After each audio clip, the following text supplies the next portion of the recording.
ഹരി ഓം. എല്ലാവർക്കും നമസ്കാരം. ഗീതാജ്ഞാന യജ്ഞത്തിലേക്ക് ഏവരെയും സഹർഷം സ്വാഗതം ചെയ്യുന്നു. ഭഗവത്ഗീത നമ്മുടെ മുന്നിലേക്ക് വയ്ക്കുന്നു. അതായത്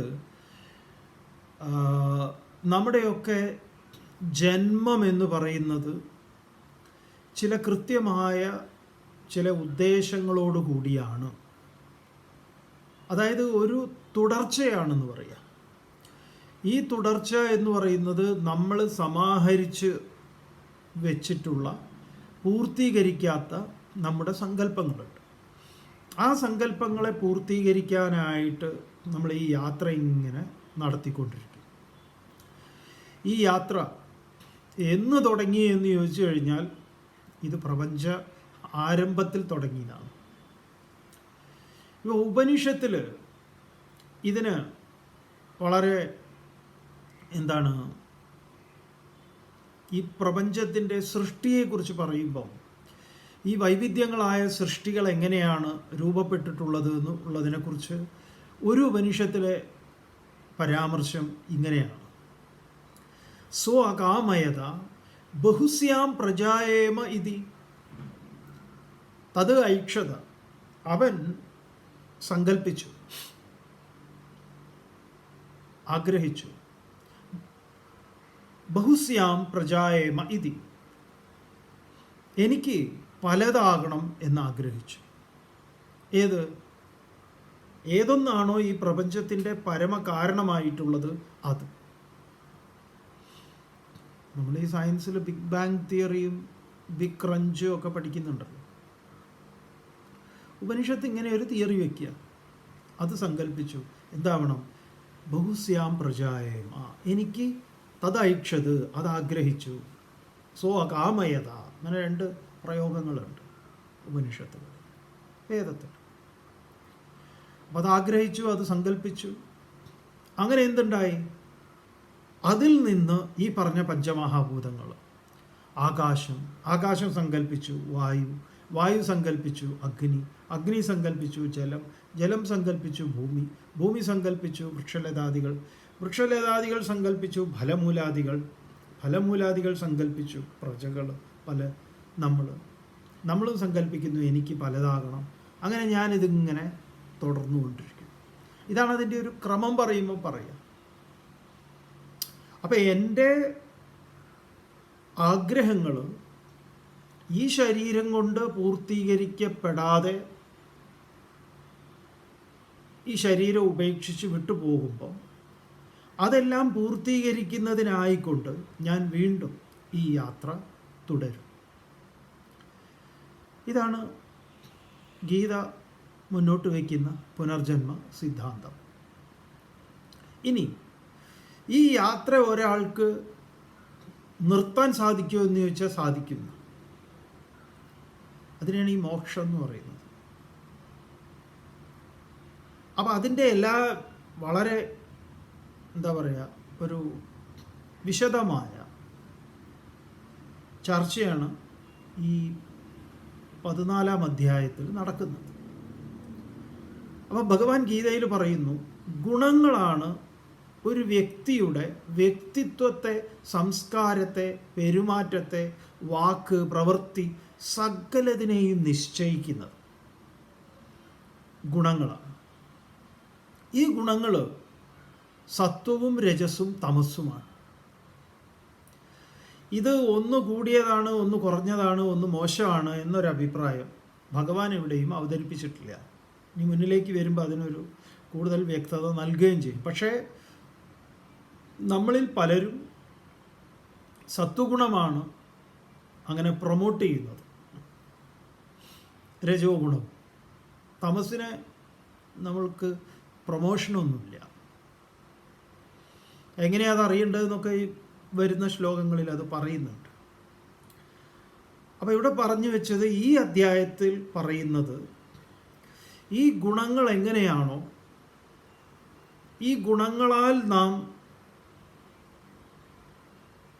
സ്വാധീനിക്കപ്പെട്ട് ആ ഗുണത്തിൽ നിലകൊള്ളുന്ന അവസരത്തിൽ നാം ശരീരം വിട്ടുപോയാൽ അതിനനുസൃതമായ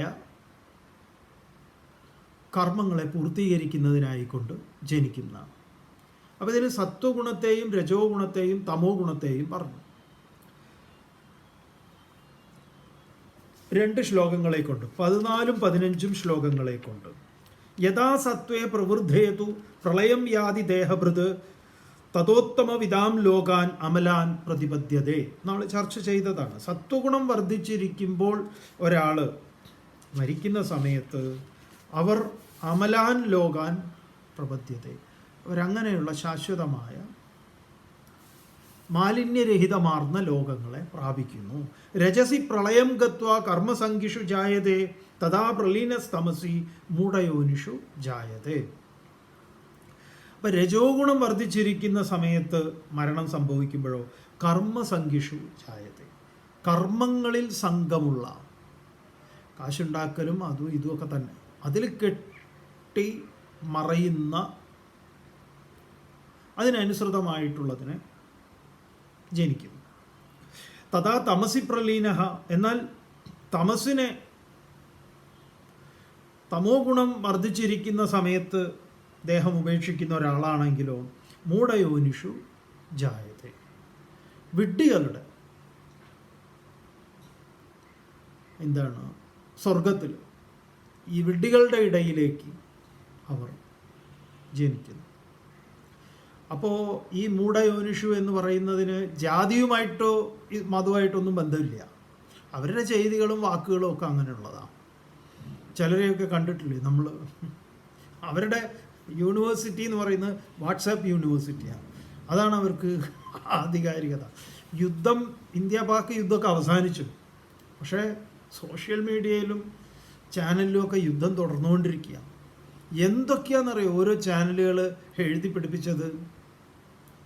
ഒരു ചാനലിൽ കണ്ടു, ന്യൂസിൽ പറയുക, ദേശീയ മാധ്യമമാണ്, ലാഹോറും കറാച്ചിയും എല്ലാം കൈയടക്കി ത്രിവർണ പതാക ഇന്ത്യ എന്താ പറയുക പാകിസ്ഥാനിൽ ഉയർന്നു. പാകിസ്ഥാൻ പൂർണ്ണമായി ഇന്ത്യ കൈയടക്കി എന്നൊക്കെ പറയും. യജ്ജാതി തള്ളു എന്ന് പറയും. നമ്മുടെ എന്താ പറയുക മിലിറ്ററിയുടെ അടുത്ത് ഇത്തരം ബോംബുകളൊന്നുമില്ല, അവരൊക്കെ പരാജയപ്പെട്ടു പോണ ജാതി ബോംബുകൾ. അപ്പം അതൊക്കെ വിശ്വസിക്കുകയും അതിനെ ഫോർവേഡ് ചെയ്യുകയും അതിൻ്റെ മുകളിൽ എന്താ പറയുക കമൻറ്റും ഇതുമൊക്കെ ഇടുന്ന കുറച്ച് ആൾക്കാരുണ്ടല്ലോ. ഈ പറഞ്ഞ യുദ്ധസമയത്ത് വിവരണം നിങ്ങൾ ചാനലുകളിൽ കണ്ടിട്ടുണ്ടെങ്കിൽ, നമ്മൾ ഈ മലയാളത്തിലുള്ളതൊന്നും കണ്ടിട്ടില്ല, അതിൻ്റെ കോമഡികളൊക്കെയാണ് കണ്ടിട്ടുള്ളത്. അപ്പോൾ ഏതാന്ന് നോക്കിയിട്ടുണ്ട്. മറ്റത് ഔദ്യോഗികമായ ന്യൂസുകളുണ്ട്, അതിൽ നിന്ന് എപ്പോഴും ഇത്തരം സമയങ്ങളിലൊക്കെ എല്ലാം നമ്മളോട് പറഞ്ഞിട്ടല്ല, ഇന്ന് ബോംബിടാൻ പോണു, ഇത്ര മണിക്ക് ഞങ്ങൾ ഇടും, അങ്ങനെയൊന്നും ഇല്ലല്ലോ. അതൊക്കെ എന്തുകൊണ്ടാണ് നമ്മുടെ മിലിറ്ററിയുടെ ഈവൻ ഇത്തരം ആയുധ വ്യാപാരം ഇതിനൊന്നും ഓഡിറ്റിംഗ് തന്നെ ഇല്ലാത്തത് എന്തുകൊണ്ടാണ്? അതിൻ്റെ രഹസ്യ സ്വഭാവമാണ്. അതിൻ്റെ സ്വഭാവം അങ്ങേയറ്റം രഹസ്യമാണ്. അതൊരു കാരണവശാലും ചോരാൻ പാടില്ല. അപ്പോൾ ഈ ചാനലുകാരൊക്കെ കുറേ ഈ മിലിറ്ററിയിൽ നിന്ന് റിട്ടയറായ ഇവരെയൊക്കെ വിളിച്ചിരുത്തിയിട്ട് ഇങ്ങനെ ചർച്ചയൊക്കെ ചെയ്യും. ഈവൻ അവർക്ക് പോലും അറിയില്ല ഇതൊന്നും, അവരും അറിയണമെന്നില്ല. അതുകൊണ്ട് ഒരിക്കലും ഈ സമയത്ത് നമ്മൾ ഓർക്കുകയാണ്, നമ്മുടെ VK കൃഷ്ണമേനോൻ ഇന്ത്യയുടെ സുരക്ഷാകാര്യ മന്ത്രിയായിരുന്നല്ലോ, കോഴിക്കോട്ട് കാരനാണ്. പാലക്കാടാണോ അദ്ദേഹത്തിന് സ്വദേശം തോന്നുന്നുണ്ട്, കോഴിക്കോടായിരുന്നു അദ്ദേഹം, പന്നിയങ്കരയിലാണ് താമസിച്ചത്. മൂപ്പരുടെ ഒരു ഭയങ്കര കോമഡി ഉണ്ട്. കോമഡി എന്ന് പറഞ്ഞാൽ മൂപ്പര് മന്ത്രിയായി മന്ത്രിയായിട്ട് സെൻട്രലിൽ ഇരിക്കുന്ന സമയത്ത് പന്നിയങ്കരയിൽ അവരുടെ വീടുണ്ട്. അതിപ്പോൾ അവിടെ എന്താണെന്ന് അറിയില്ല, വലിയൊരു തറവാട് വീടാണ്. അപ്പോൾ ആ വീട്ടിൽ ഈ നാളികേരം മോഷണം, നാളികേരം രാത്രിയായാൽ പറമ്പിൽ കയറി നാളികേരം ഇടുക, അങ്ങനെയൊക്കെയുള്ള ഓരോ കാര്യങ്ങൾ നടക്കുന്നു അവിടെ. അദ്ദേഹത്തിൻ്റെ അമ്മയാണ് അവിടെ ഉള്ളത്. അപ്പോൾ ഇത് ശല്യം കൂടിയ സമയത്ത് അവിടെ ഈ സെക്യൂരിറ്റി കാര്യങ്ങളൊന്നും ഇല്ല, അവരൊരു സാധാ ഒരു സ്ത്രീയാണ്. അപ്പം ഇങ്ങനെ പറഞ്ഞു അവർക്ക് നല്ല വിവരമുണ്ടല്ലോ. അപ്പോൾ അവർ ഒന്ന് പോലീസ് സ്റ്റേഷനിൽ പോയിട്ട് നേരിട്ട്, പന്നിയങ്കര പോലീസ് സ്റ്റേഷനിൽ പോയിട്ട് നേരിട്ട് ചെന്നു. എന്നിട്ട് പറഞ്ഞു ഇങ്ങനെ ഇത് നടക്കുന്നുണ്ട്. പോലീസുകാർക്ക് ഈ നാളികേരിടലൊക്കെ അത്ര വലിയ കാര്യമൊന്നുമില്ലല്ലോ. അപ്പോൾ അവർ ചോദിച്ചു, എവിടെയാണ് ഇത് ഇങ്ങനെ ഇന്നടുത്താണ്. അത് ശരി. അപ്പോൾ അല്ലേ അമ്മ വീട്ടിലാരും ഇല്ലേ ഇതൊക്കെ ഒന്ന് പറയാൻ? പറഞ്ഞു ഇല്ല, മക്കള് എന്ത് ചെയ്യുന്നു? മകൻ എന്താണ്? മകൻ ഡൽഹിയിലാണ്. എന്ത് ചെയ്യണു മോൻ? പേര് പറഞ്ഞപ്പോഴേക്കും സ്റ്റേഷനിൽ നിന്ന് ആള് ചാടി എണീറ്റു. അറിയാലോ, നമുക്ക് ഊഹിക്കാലോ, ഉള്ള സംഭവമാണ്. അപ്പോൾ മൂപ്പരും അങ്ങനെയുള്ള ഒരാളാണ് കൃഷ്ണമേനോൻ. ഈ കൃഷ്ണമേനോൻ ഒരിക്കലും ഇതേപോലെ ഇവരുടെ മിലിറ്ററിയുടെ ഈ നമ്മുടെ യുദ്ധ ഉപകരണങ്ങളും അതും ഇതും ഉള്ളിടത്തേക്ക് കൊണ്ടുപോയിട്ട് ഓഫീസർ അദ്ദേഹത്തിന് എന്തോ വിശദീകരിച്ചു കൊടുക്കുക. അപ്പോൾ ഉടനെ അദ്ദേഹം അതിനെ താക്കീത് ചെയ്തു. ഇതങ്ങനെ എന്നെപ്പോലെ ഒരാൾക്ക് ഈ ഇരിക്കുന്ന ആരോ ആവട്ടെ അവർക്ക് വിശദീകരിക്കാമോ എന്നതാണ് ചോദ്യം. അപ്പോഴാണ് ആൾക്ക്, നമ്മൾ അങ്ങനെ ഉണ്ടല്ലോ, മൊത്തത്തിൽ ഇങ്ങനെ ഇന്ന ആളല്ലേ എന്ന് കരുതിയിട്ട് പറഞ്ഞു കൊടുക്കുക. അതിൻ്റെ ആവശ്യമില്ല. അപ്പോൾ ഒരു കമ്പനിയുടെ MD ആയിരിക്കുന്ന ആൾക്ക് പോലും കമ്പനിയുടെ ചില പോളിസികൾ, അവരുടേതായിട്ടുള്ള ചില കാര്യങ്ങളിൽ അത് അവരോട് പറയില്ല. കാരണം ഒരു പൊസിഷനിൽ ഒരാളെ ഇരുത്തിയിരിക്കുന്നത് അങ്ങനെയുള്ള ഇതിന് വേണ്ടിയിട്ടാണ്. അപ്പം അതിന് അങ്ങനത്തെ ചില സ്വഭാവങ്ങളുണ്ട്. അപ്പോൾ മിലിറ്ററിയെ സംബന്ധിച്ച് അത് വളരെ, അതുകൊണ്ടാണല്ലോ കരസേന, വായുസേന, ഈ നാവികസേന, ഈ 3 ആളുകൾ ഒരുമിച്ച് ഒരു ഫംഗ്ഷനിൽ പങ്കെടുക്കുക എന്നൊക്കെ പറയുന്നത് അപൂർവമായിട്ടുള്ള സന്ദർഭങ്ങളിൽ മാത്രമാണ്. അല്ലാതെ അവർ തോളിൽ കൈയിട്ട് ക്ലബ്ബിലിരുന്ന് ഷീട്ട് കളിക്കുകയൊന്നുമില്ല, ഒന്നും പാടില്ലാത്തതാണ്. കാരണം ഇതിനൊക്കെ അതിൻ്റേതായിട്ടുള്ള അങ്ങേയറ്റത്തെ രഹസ്യമാർന്ന സ്വഭാവമുണ്ട്. നമ്മൾ ഈ ചാനലൊക്കെ ഇരുന്ന് ഇതൊക്കെ കാണുകയും കേൾക്കുകയൊക്കെ ചെയ്യുമ്പോണ്ടല്ലോ, ഇതിപ്പോൾ നമ്മളിങ്ങനെ എന്താ പറയുക, തെരഞ്ഞെടുപ്പിൻ്റെ വോട്ട് എണ്ണുന്നതിൻ്റെ അതേപോലെ ഇരിക്കുന്നത് പോലെ ഇവരിങ്ങനെ പറഞ്ഞുകൊണ്ടിരിക്കുക. ഇതെങ്ങനെയായി, അതങ്ങനെയായി, ഇതൊക്കെ. അപ്പം ഇതിലൊക്കെ വിസ്മയിക്കുന്ന, ഇതൊക്കെ സത്യമാണെന്ന് വിശ്വസിക്കുന്നവന്മാരുടെ കൂട്ടത്തിലാണ് ഈ മൂഢയോനിഷോ എന്ന് പറഞ്ഞാൽ അതിനെയാണ് മൂഢയോനിഷോ എന്ന് പറയുക. അല്ലാതെ ഇത് വേറെ ഏതെങ്കിലും ജാതിയോ കാര്യങ്ങളോ ഒന്നുമല്ല. അപ്പം ഇവരുടെ സഹവാസം എന്ന് പറയുന്നത് അങ്ങനെയുള്ള ഇടങ്ങളിലാണോ മൂഢയോനിഷു ജായതേ, അതിനെ പ്രാപിക്കുന്നു. തുടർന്ന് ഭഗവാൻ പറഞ്ഞു 16-ാമത്തെ ശ്ലോകത്തിൽ, കർമ്മണ സുഹൃതസ്യാഹു സാത്വികം നിർമ്മലം ഫലം രജസസ്തു ഫലം ദുഃഖം അജ്ഞാനം തമസഫലം. സുഹൃതസ്യ കർമ്മണ, ശ്രേഷ്ഠങ്ങളായിട്ടുള്ള കർമ്മത്തിൻ്റെ ഫലം സത്വഗുണപ്രധാനമാണ്, അത് സാത്വികമാണ്. അതുകൊണ്ട് തന്നെ അതെന്താണ്? നിർമ്മലവുമാണ്, മറ്റുള്ളവർക്ക് ദോഷം ചെയ്യുന്നതല്ല എന്ന് പറയപ്പെടുന്നു. ആഹു എന്ന് പറഞ്ഞാൽ പറയപ്പെടുന്നു. രജസഹ ഫലം തു ദുഃഖം, എന്നാൽ രജോ ഗുണത്തിൻ്റെ ഫലം ദുഃഖമാണ് ഉണ്ടാക്കുന്നത്. തമസഹ ഫലം അജ്ഞാനം, തമസിൻ്റെ ഫലം അജ്ഞാനവുമാണ്. ഇത്ര വരെയാണ് നമ്മൾ ചർച്ച ചെയ്തത്. ഇനി മുന്നിലേക്ക് വരുന്നു, വളരെ പ്രധാനപ്പെട്ട കുറച്ച് കാര്യങ്ങൾ ഭഗവാൻ ഇവിടെ പറയാൻ പോകുന്നുണ്ട്. ഈ അധ്യായത്തിൻ്റെ ഏകദേശം ഒരു ഉപസംഹാരത്തിലേക്ക് കടക്കുകയാണ്. അങ്ങനെ ഉപസംഹാരത്തിലേക്ക് കടക്കുമ്പോൾ അർജുനൻ്റെ ഒരു ഗടാഗടിയൻ ചോദ്യമുണ്ട്. അതിന് ഭഗവാന്റെ ഒരു അതിഗംഭീരമായ ഉത്തരവുണ്ട്. അതൊക്കെ നമ്മുടെ വരും ഭാഗം എന്ന് പറഞ്ഞാൽ വരാൻ പോകുന്നു, നമുക്ക് നോക്കാം. 17-ാമത്തെ ശ്ലോകം. സത്വാത് സഞ്ജായതേ ജ്ഞാനം രജസോ ലോഭ ഏവ ച പ്രമാദമോഹൗ തമസഃ ഭവതോ ജ്ഞാനമേവ ച. ഇതൊന്ന് ചൊല്ലി വെച്ചു നമ്മൾ. സത്വാത് സത്വഗുണത്തിൽ നിന്ന് ജ്ഞാനം സംജായതേ, സത്വഗുണം ഹേതുവായി, നിന്ന് കാൽ മുതൽ ഹേതുവായിട്ട് എന്നൊക്കെ പറഞ്ഞ് പഞ്ചമിയുടെ, സംസ്കൃതത്തിലെ പഞ്ചമിയെക്കുറിച്ച് നമ്മളൊരു ക്ലാസ് ഒരിക്കൽ എടുത്തിരുന്നു. ധ്യാനാത് കർമ്മഫലത്യാഗ ശാന്തി, ഇങ്ങനെ ഒന്നിൽ നിന്ന് ഒന്ന് എങ്ങനെ ഇങ്ങനെ ശ്രേഷ്ഠമാകുന്നു എന്നുള്ളത്. അപ്പോൾ ഇവിടെ സത്വാത് സത്വഗുണത്തിൽ നിന്ന് സത്വഗുണം ഹേതുവായി ജ്ഞാനം സഞ്ജായതേ ജ്ഞാനം ഉണ്ടാകുന്നു. ജ്ഞാനത്താൽ ബന്ധിതമാണ് സത്വഗുണം എന്ന് പറഞ്ഞു. കർമ്മത്താൽ ബന്ധിതമാണ് രജോ ഗുണം, അജ്ഞാനത്താൽ ബന്ധിതമാണ് തമോ ഗുണം. അപ്പോൾ സത്വാദി ജ്ഞാനം സംജായതേ, സത്വഗുണത്തിൽ നിന്ന് ജ്ഞാനമുണ്ടാകുന്നു. രജസഹ ലോഭ ഏവച, രജോ ഗുണത്തിൽ നിന്നാണെങ്കിലോ ലോഭം, പൂഴ്ത്തിവെപ്പ്, കരിഞ്ചന്ത, ഇതൊക്കെയാണ് ലോഭം എന്ന് പറഞ്ഞാൽ. എത്ര കിട്ടിയാലും മതിയാവാത്ത ഒരു ദുരവസ്ഥ, ആ ലോഭം ഏവച, ലോഭമാണ് അതിൻ്റെത്. തമസഹ, എന്നാൽ തമോ ഗുണത്തിന് പ്രമാദമോഹവും അജ്ഞാനം ഏവച ഭവതി ഭവതഃ. അതിലെന്തൊക്കെയാണ്? തമോ ഗുണത്തിൽ നിന്ന് പ്രമാദം, മോഹം, ജാഗ്രതയില്ലായ്മ, അതുപോലെ വിപരീതങ്ങളായിട്ടുള്ള ചെയ്തികൾ, ഇടത്തോട്ട് എന്ന് പറഞ്ഞാൽ വലത്തോട്ട്, ഇതാണ് അജ്ഞാനം. ആത്യന്തികമായി അജ്ഞാനം എന്ന് പറഞ്ഞാൽ എന്താ? ആത്മവിസ്മൃതി എന്നത് തന്നെയാണ് അജ്ഞാനം. അതാണ് ബന്ധനം.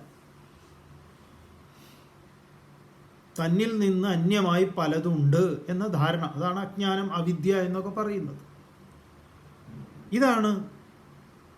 ഇതാണ് സംഭവിക്കുന്നത് എന്ന് പറയാം. സത്വാത് സഞ്ജായതേ ജ്ഞാനം രജസോ ലോഭ ഏവച പ്രമാദമോഹോ തമസഃ ഭവതോ അജ്ഞാനമേവച. തുടർന്ന് ഭഗവാൻ ഇതിനെ ഒരു 3 ലെയർ 3 ടയർ കമ്പാർട്ട്മെൻറ്റിൻ്റെ ഇങ്ങനെ യാത്ര ചെയ്യുന്നത് പോലെ അവതരിപ്പിക്കുക. നമ്മൾ 3 ടയർ കമ്പാർട്ട്മെൻ്റ് ഉണ്ടല്ലോ ട്രെയിനിൽ. 3 ടയർ AC ഉണ്ട്, 3 ടയർ നോൺ AC ഉണ്ട്, 3 ലെയർ ഉണ്ടാവും. ഇങ്ങനെ 3 ലെയറായിട്ടുള്ള കാര്യം പറയുക. എന്താണ്? 18ാമത്തെ ശ്ലോകത്തിൽ ഊർധ്വം ഗച്ഛന്തി സത്വസ്ഥാ മധ്യേ തിഷ്ടന്തി രാജസാഃ ജഗന്യ ഗുണവൃത്തിസ്ഥാ അധോ ഗച്ഛന്തി താമസാഃ. ഊർധ്വം ഗച്ഛന്തി സത്വസ്ഥാഃ. സത്വസ്ഥാഃ സത്വഗുണങ്ങളെ ഹേതുവായി, സത്വഗുണവുമായി താതാത്മ്യപ്പെട്ടുകൊണ്ട് ആ വ്യാപാരങ്ങൾ അനുഷ്ഠിക്കുന്നവർ ഊർധ്വം ഗച്ഛന്തി, ഉയർന്ന, ഊർധ്വം എന്ന് പറഞ്ഞാൽ ഉയർന്നത്, മുകളിൽ, അങ്ങനെയുള്ള ഉയർന്ന തലങ്ങളെ പ്രാപിക്കുന്നു. ഗച്ഛന്തി, ഊർധ്വം ഗച്ഛന്തി. രാജസാഹ മധ്യേ തിഷ്ടന്തി. രജോ ഗുണപ്രധാനികളായിട്ടുള്ളവരോ മധ്യേ തിഷ്ടന്തി. അവർ ഒരു മിഡിൽ ക്ലാസ് ആണെന്ന് പറയാം. അവർ മുകളിലേക്കില്ല, താഴേക്കുമില്ല, മധ്യഭാഗത്താണ്. മധ്യഭാഗത്തും മധ്യവും. ജഗന്യ ഗുണവൃത്തിസ്ഥാഹ. ജഗന്യ ഗുണവൃത്തി എന്ന് പറഞ്ഞു കഴിഞ്ഞാൽ അധമങ്ങളായിട്ടുള്ള, ക്രൂരങ്ങളായ, അജ്ഞാനജന്യങ്ങളായിട്ടുള്ള, അനുകരിക്കാൻ യോഗ്യങ്ങളല്ലാത്ത കർമ്മങ്ങളുമായി താമസാഹ തമോ ഗുണപ്രധാനികൾ അധോ ഗച്ഛന്തി, താഴേക്ക് പോകും. അണ്ടർ വേൾഡ് ആക്ടിവിറ്റിയാണ്. അതുകൊണ്ട് തന്നെയാണ് അധോലോകം എന്ന് പറയുന്നത്. അപ്പോൾ ഈ 3 ലോകങ്ങളാണ്. 3 ലോകം എന്ന് പറഞ്ഞാൽ 3 അനുഭവ മണ്ഡലങ്ങളാണ്. ഉയർന്ന അനുഭവ മണ്ഡലങ്ങൾ, നമ്മുടെ മനസ്സ് വ്യാപരിക്കുന്നതാണ്. നമ്മൾ ആളുകളോട് പറയാറില്ലേ, എന്തെന്ന് ഒരു തരംതാണ പരിപാടിയായി പോയല്ലോ. അതെ, താഴ്ന്ന തലത്തിലേക്കുള്ളൊരു, നിങ്ങൾ ഇങ്ങനെ താഴ്ന്ന തരംതാണ ഒരു വ്യക്തിയാണെന്ന് ഞാൻ മനസ്സിലാക്കിയില്ല. അയ്യയ്യേ,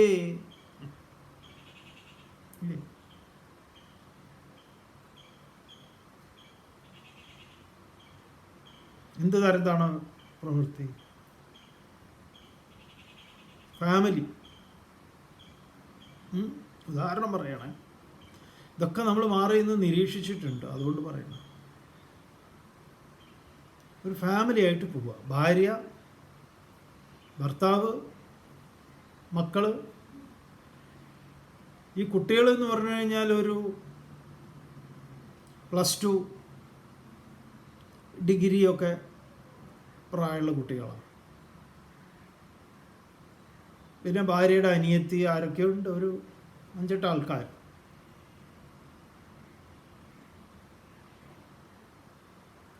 അപ്പോൾ അവർ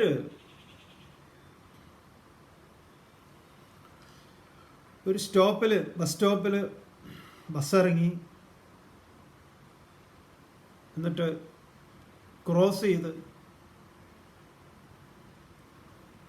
ഒരു സ്ഥലത്തേക്ക് പോകും, ഒരു ഷോപ്പിംഗ് മാളിലേക്ക്, തിയേറ്ററിലേക്ക്, എവിടേക്ക്.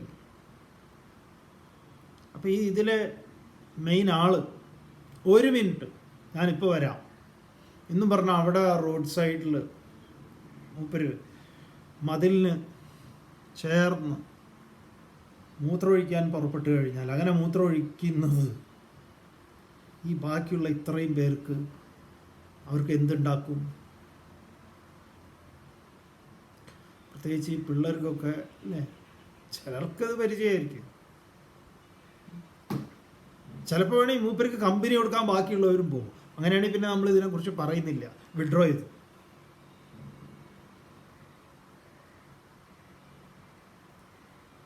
അപ്പോൾ കൂടെയുള്ള ആരെങ്കിലും ഉണ്ടെങ്കിൽ ഇയാള് നമ്മൾ വിചാരിച്ച് കുറച്ചെങ്കിലും ഒരു കൾച്ചറുള്ള ഒരാളാണെന്ന്.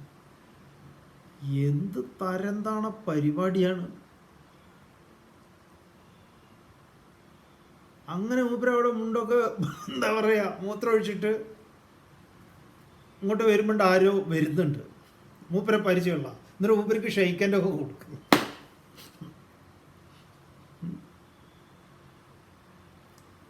നടക്കുന്നത് അതൊക്കെ, ഇതെല്ലാം നമ്മൾ ദൂരെ നിന്ന് നിരീക്ഷിച്ചിട്ടുണ്ട്.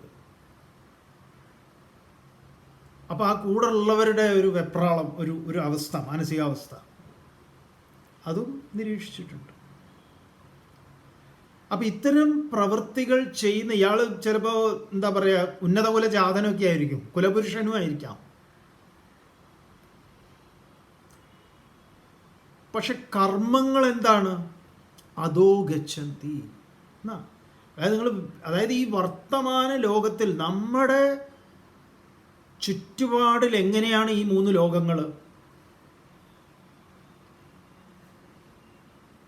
ഹോട്ടലിൽ പോയി നിങ്ങൾ ഭക്ഷണം കഴിച്ചു, നിങ്ങൾ ആ കൈ കഴുകാൻ പോകുന്നിടത്ത് വാഷ് ബേസിൻ്റെ അവിടെ നോക്കൂ, അവിടെ ഈ അവർ ടിഷ്യൂ പേപ്പറൊക്കെ വെച്ചിട്ടുണ്ടാവും. അത് കുറേ വാരി വലിച്ച് ഇതാക്കി അവിടെ ഇട്ടു.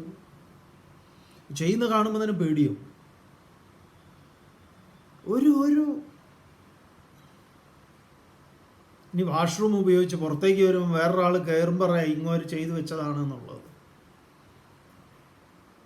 ഇതൊക്കെയാണ് ഈ അധോ ഗച്ഛന്തി താമസാഹ, തമോഗുണികളുടെ ലോകം എന്ന് പറയുന്നത്. അവരന് ബുദ്ധിമുട്ടുണ്ടാക്കുകയും അറപ്പുളവാക്കുകയും അവജ്ഞയുണ്ടാക്കുകയും ഒക്കെ ചെയ്യുന്ന ഇടപാട്, അത് ഇവരെ എല്ലായിടത്തും നമുക്ക് കാണാം. പബ്ലിക് ഇതിലാണ് ഏറ്റവും കൂടുതൽ. ഈവൺ എയർപോർട്ടിലും റെയിൽവേ സ്റ്റേഷനിലും സർവത്ര. നമ്മളൊക്കെ എയർപോർട്ടിൽ വിചാരിക്കുക എന്താ കുറച്ചൊക്കെ മാന്യമായിട്ട് ആളുകൾ പെരുമാറുന്നല്ലേ. ഈവൻ ഫ്ലൈറ്റിനകത്ത്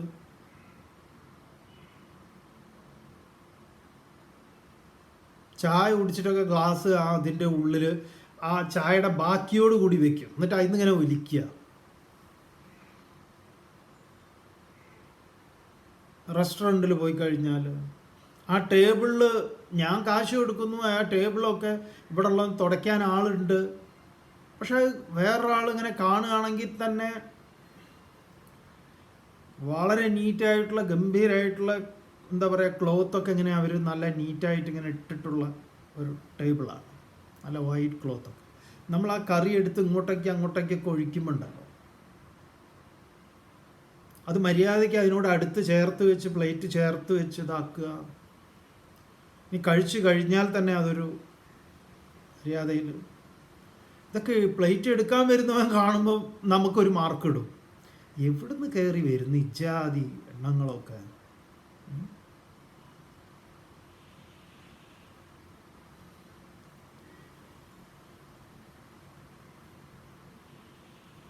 ചിലർ 5 സ്റ്റാർ ഹോട്ടലിൽ പോലും കാണാം.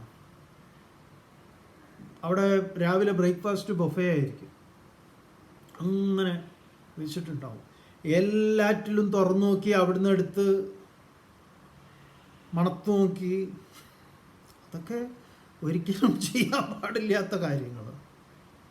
എച്ചിലായിട്ടുള്ള പ്ലേറ്റ് എടുത്തുകൊണ്ട് വന്ന് അവിടുന്ന് ഇങ്ങോട്ടിട്ട് ഇവിടുന്ന് അങ്ങോട്ടിട്ട്.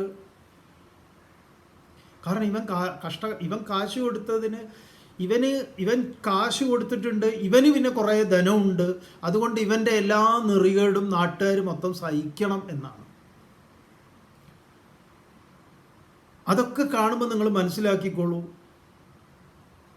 ഈ എന്താ പറയുക, അധോ ഗച്ഛന്തി താമസാഹ, ഈ മൂഢയോനിഷുകളാണ് ഇത്തരം ആക്ടിവിറ്റികളൊക്കെ ചെയ്യുന്നത്. ഇവരെ നിങ്ങൾ 5000-10000 കൊല്ലം മുമ്പ് എവിടെയോ എന്താ പറയുക, ഏതോ ഒരു ലോകത്തിലുണ്ട്, പാതാളം എന്നൊക്കെ പറഞ്ഞ ഇതിലുണ്ടായിരുന്നു എന്നല്ല, നമുക്ക് ചുറ്റും.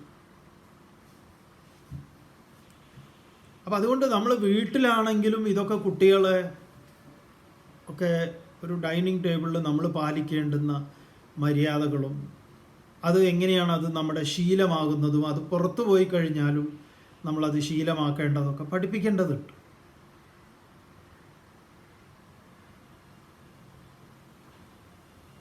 ഇവരെവിടെയായെന്ന് ചോദിച്ചാൽ ഇവരിവിടെ ഉണ്ട്.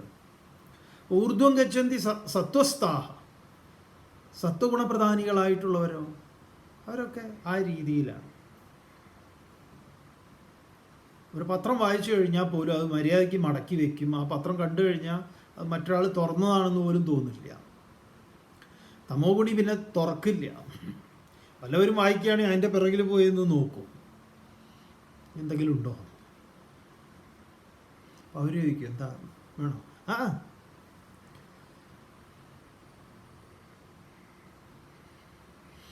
ഊർധ്വം ഗച്ഛന്തി സത്വസ്ഥാഹ മധ്യേ തിഷ്ഠന്തി രാജസാഹ ജഗന്യഗുണവൃത്തിശ്ച വൃത്തിസ്ഥ അധോ ഗച്ഛന്തി താമസാഹ.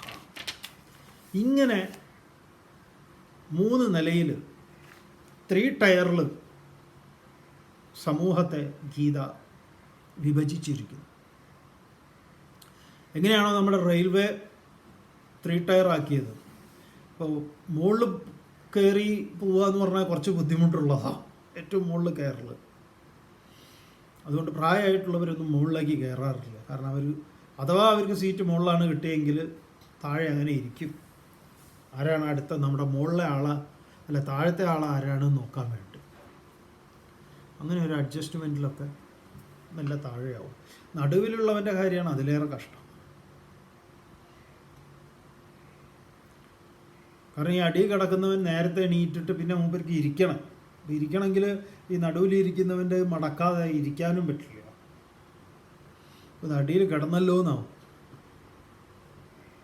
അങ്ങനെ നോക്കുമ്പോൾ മുകളിലുള്ളവനാണ് സുഖം, വേറെ ഒരു പ്രശ്നവുമില്ല. അതുകൊണ്ട് ചിലർക്ക് ഭയങ്കര ഇഷ്ടമായി ഏറ്റവും മുകളിൽ. ഫോണുമായിട്ട് അങ്ങോട്ട് സ്വസ്ഥമായിട്ട് ഇരുന്നാൽ മതിയല്ലോ, വേറെ പ്രശ്നമൊന്നുമില്ല. അപ്പോൾ ഇവിടെ ഈ ലോകത്തെ തന്നെ 3 ടയറിലാണ് ഭഗവാൻ സങ്കല്പിച്ചിരിക്കുന്നത്. ഈ 3 ടയറിലാണ് ഈ മനുഷ്യർ യാത്ര ചെയ്യുന്നത്. സത്വഗുണികൾ, രജോ ഗുണികൾ, തമോ ഗുണികൾ. തുടർന്ന് ഭഗവാൻ പറയുന്നു, നാന്യം ഗുണേഭ്യ കർത്താരം യഥാ ദ്രഷ്ടാനുപശ്യതി ഗുണേഭ്യശ്ച പരം വേത്തി മദ്ഭാവം സോധിഗച്ഛതി. ഇതൊക്കെ പ്രധാനപ്പെട്ട ശ്ലോകങ്ങളാണ്. വിസ്തരിച്ച് വ്യാഖ്യാനിക്കേണ്ടതില്ല. ശബ്ദത്തിൻ്റെ സാരം പറഞ്ഞാൽ തന്നെ കാര്യങ്ങൾ ക്ലിയറാണ്. എന്താണ്? യഥാ, എപ്പോഴാണോ ദ്രഷ്ടാവ് ഈ കാര്യങ്ങളെ കൃത്യമായി നോക്കി കാണുന്നവൻ, ഗുണേഭ്യ ഗുണേഭ്യ ഗുണങ്ങളുടെ ഈ ഗുണങ്ങളുടെ ബഹുവചനത്തിലാണ്. എന്തൊക്കെയാണ്? സത്വം, രജസ്, തമസ്, ഈ ഗുണങ്ങളിൽ നിന്ന് അന്യം കർത്താരം, ഇതിൽ നിന്ന് അന്യമായി കർത്താരം, കർത്താവിനെ ന അനുപശ്യന്തി, കാണുന്നില്ലയോ. അപ്പോൾ ഗുണങ്ങൾ തന്നെയാണ് കർത്താവ് എന്ന് അങ്ങനെയുള്ള ഒരു ബോധിക്കൽ പറയുന്നു. ആത്മാനം ഗുണേഭ്യ പരം വേത്തി, അതിൽ തൻ്റെ ഒരു നിലയുണ്ട്. താൻ ആരാണ്? ആത്മാ. ആ ഞാന് ഗുണേഭ്യ, ഈ ഗുണങ്ങളിൽ നിന്ന് അതിൻ്റെ ഉൽപ്പന്നങ്ങളായിട്ടുള്ള എന്തൊക്കെ ഉണ്ടോ അതൊക്കെ, മനസ്സ്, ബുദ്ധി ഇത്യാദികളിൽ നിന്നെല്ലാം തന്നെ പരം വേത്തി, വേറെയായി അറിയുന്നു. സഹ, അവൻ മദ്ഭാവം അധികച്ചത്, അവൻ എൻ്റെ ഭാവത്തെ പ്രാപിക്കും.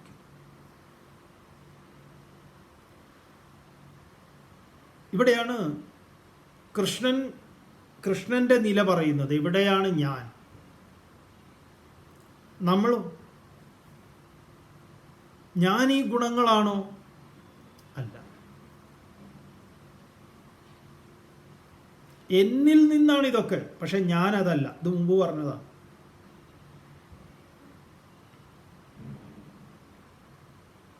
അതെല്ലാം എന്നിലാണ്, ഞാൻ അതിലില്ല. ഇത് ഇവിടെയാണ് അത് മനസ്സിലാക്കേണ്ടത്. ദേഷ്യവും സ്നേഹവും സങ്കടവും പരിഭവവും എല്ലാം എന്നിൽ നിന്നുണ്ടാകുന്നു, ഞാനതിലില്ല.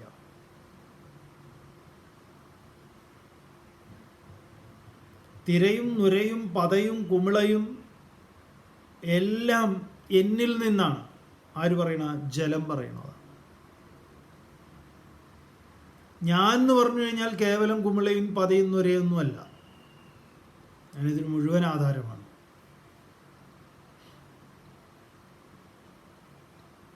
ഇങ്ങനെ ആരറിയുന്നു? അവൻ മദ്ഭാവം അധികരിച്ചു, എൻ്റെ ഭാവത്തെ പ്രാപിക്കുന്നു. ഇതാണ് സ്വസ്വരൂപാനുസന്ധാനത്തിൽ ഭഗവത്പാദർ പറയുന്നത്. മനോ ബുദ്ധ്യഹങ്കാര ചിത്താനി നാഹം നച ശ്രോത്ര ജിഹ്വേ നച ഘ്രാണ നേത്രേ നച വ്യോമ ഭൂമിർന തേജോ ന വായു ചിദാനന്ദരൂപ ശിവോഹം ശിവോഹം. ഇതൊന്നും ഞാനല്ല. മനോബുദ്ധി അഹങ്കാര ചിത്താനി നാഹം നച ശ്രോത്ര ജിഹ്വേ നച ഘ്രാണ നേത്രേ നച വ്യോമ ഭൂമിർന തേജോ ന വായു. ഇതൊന്നും അല്ല ഞാൻ. പിന്നെ ആരാ? ചിദാനന്ദരൂപ ശിവോഹം ശിവോഹം.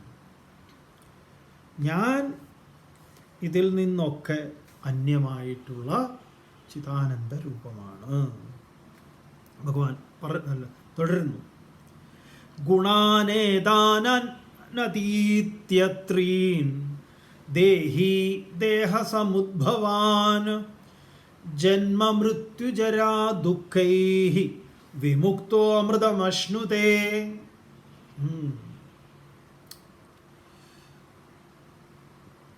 ത്രീൻ ഗുണാൻ അതീത്യ, ഗുണാൻ ഏതാൻ അതീത്യ ത്രീൻ, ഏതാൻ ത്രീൻ ഗുണാൻ അതീത്യ. ആര്? ദേഹി, ജീവൻ. എങ്ങനെയുള്ള ജീവനാണ്? ദേഹസമുദ്ഭവ ദേഹി. ഈ ദേഹത്തിന് കാരണമായിട്ടുള്ള ജീവൻ, ഈ ദേഹത്തിന് കാരണമായിട്ടുള്ള ഏതാൻ ത്രീൻ ഗുണാൻ, ഈ 3 ഗുണങ്ങളെ അതീത്യ, അതിക്രമിച്ചിട്ട്. ഇതിനെ അറിയുക. അതിക്രമിക്കുക എന്ന് പറഞ്ഞാൽ ഇത് 3ഉം, ഇതിനെയാണ് നേതി നേതി, ഇതല്ല ഇതല്ല. ആര്? ഞാൻ ഇതല്ല. അങ്ങനെ അതിക്രമിച്ചിട്ട് ജന്മ മൃത്യു ജരാ ദുഃഖൈഹി, ജനനം മരണം വാർദ്ധക്യം, ഇല്ലാതെയാകൽ, ഇതിൻ്റെയൊക്കെ ദുഃഖം. ഇതിൽ നിന്നൊക്കെ വിമുക്ത, വിശേഷേണ മോചിത, നന്നായി മോചിക്കപ്പെട്ട അവൻ അമൃതം അശ്നുതേ, മരണമില്ലായ്മയാകുന്ന എൻ്റെ അവസ്ഥയെ, നേരത്തെ പറഞ്ഞല്ലോ മദ്ഭാവം യദ്ഗത്വ ന നിവർത്തന്തേ തദ്ധാമ പരമം മമ, ഇനി പറയാൻ പോകുന്നുണ്ട് അടുത്ത അധ്യായത്തിൽ. എവിടെ എത്തിയാൽ തിരിച്ചു വരവില്ലയോ അവിടെ. ഇത്രയും പറഞ്ഞ് ഭഗവാൻ ഇവിടെ ഉപസംഹരിക്കുക. അങ്ങനെ ഉപസംഹരിച്ചപ്പോൾ അർജുനനൊരു സംശയം, വളരെ ന്യായമായ സംശയം. അർജുനൻ ചോദിക്കുന്നു. അർജുന ഉവാച കൈർലിംഗൈ സ്ത്രീൻ ഗുണാൻ അതീതോ ഭവതി പ്രഭോ കിമാചാരകദം ചൈതാൻ ത്രീൻ ഗുണാൻ അതിവർത്തതേ. കൈർലിംഗൈഃ ത്രീൻ ഗുണാൻ ഏതാൻ അതീതഃ ഭവതി ഹേ പ്രഭോ കിം ആചാരഃ കഥം ച ഏതത് ത്രീൻ ഗുണാൻ അതിവർത്തതേ. ഹേ പ്രഭോ, ഭഗവാനെ, ഏതാൻ ത്രീൻ ഗുണാൻ, നമുക്ക് വേണ്ടിയിട്ട് അർജുനൻ ചോദിക്കുന്നതാണ്. ഏതാൻ ത്രീൻ ഗുണാൻ, ഈ 3 ഗുണങ്ങൾ അതീത എന്ന് പറഞ്ഞല്ലോ, ഇതിനെ അതിവർത്തിക്കണം എന്ന്. അപ്പം ഞാൻ എങ്ങനെയാണ് ഇതിനിപ്പോൾ അതിവർത്തിച്ചാൽ ശരി ഇരിക്കട്ടെ. അതീത, അതിനെ അതിവർത്തിച്ചവൻ, ഞാൻ അതിവർത്തിക്കുന്നു എങ്കിൽ കൈഹി ലിംഗൈഹി, എന്താണ് കൈഹി, എന്തൊക്കെയാണ് ലിംഗൈഹി, ലിംഗം എന്ന് പറഞ്ഞാൽ അടയാളം എന്നാണ്. എന്ത് അടയാളങ്ങളാണ് അതിനുണ്ടാവുക? കിം ആചാര, അപ്പം അതിന് ഏത് വിധത്തിലുള്ള ആചാരങ്ങളായിരിക്കും? എന്തെങ്കിലും അടയാളങ്ങൾ ഉണ്ടാവുമോ ഇങ്ങനെ ഇതിനെ അതിവർത്തിച്ച ഒരാളിൽ? എനിക്ക് എന്നെ നോക്കുമ്പം ഞാൻ എങ്ങനെയാണ് എനിക്ക് എന്നെ തിരിച്ചറിയാൻ സാധിക്കുന്നത് ഈ ഗുണങ്ങളെ അതിവർത്തിച്ചവനാണോ എന്ന്? അങ്ങ് പറഞ്ഞത് ഈ സത്വത്തെയും രജസ്സിനെയും തമസ്സിനെയും അതിവർത്തിക്കണമെന്നാണ്. അപ്പം ഏത് അടയാളങ്ങളാണ് അതിവർത്തിച്ച ഒരാൾക്ക് ഉണ്ടാകുന്നത്? അവനവനെ കുറിച്ച് തന്നെയാണ് ചോദ്യം. നമ്മൾ വേറൊരാളെ അടയാളം നോക്കാൻ നിൽക്കണ്ട. കഥം ഏതാൻ ത്രീൻ ഗുണാൻ അതിവർത്തതേ, ഇനി എങ്ങനെയാണ് ഈ 3 ഗുണങ്ങളെ അതിവർത്തിക്കുന്നത്? വളരെ ഗംഭീര ചോദ്യം. ഗുണങ്ങളെ ഇപ്പം ഞാൻ ഈ ഗുണങ്ങളെ അതിവർത്തിച്ചിട്ടുണ്ടോ? ഇപ്പം നമ്മൾ അങ്ങനെയാണല്ലോ, ചില അസുഖങ്ങൾ നമുക്കുണ്ടോ എന്നറിയാനാണ് നമ്മൾ ചില ടെസ്റ്റൊക്കെ നടത്തുന്നത്. എനിക്കതുണ്ടോ? ഇനി അഥവാ എനിക്ക് വന്നു, ഇനി ഞാൻ എങ്ങനെയാണ് അതിൽ നിന്ന് രക്ഷപ്പെടുക എന്നതുപോലെ. അപ്പം ഇതിൻ്റെ ലക്ഷണം എന്താണ്? ഇതിനെ അതിവർത്തിച്ച ഒരാളുടെ ലക്ഷണം എന്ത്? ഇനി ഞാൻ അതിവർത്തിച്ചിട്ടില്ല എങ്കിൽ എങ്ങനെ ഞാൻ ഇതിനെ അതിവർത്തിക്കും? പറഞ്ഞു തരും എന്നാണ്. ഭഗവാൻ അർജുനൻ്റെ ഈ ചോദ്യം വളരെ ഇഷ്ടമായി. ഭഗവാൻ പറഞ്ഞു, മോനെ അർജുന, ഞാൻ നിനക്ക് നാളെ പറഞ്ഞു തരാം. ഓം പൂർണ്ണമദ പൂർണ്ണമിദം പൂർണ്ണാത് പൂർണ്ണമുദച്യതേ പൂർണ്ണസ്യ പൂർണ്ണമാദായ പൂർണ്ണമേവാവശിഷ്യതേ. ഓം ശാന്തി ശാന്തി ശാന്തി.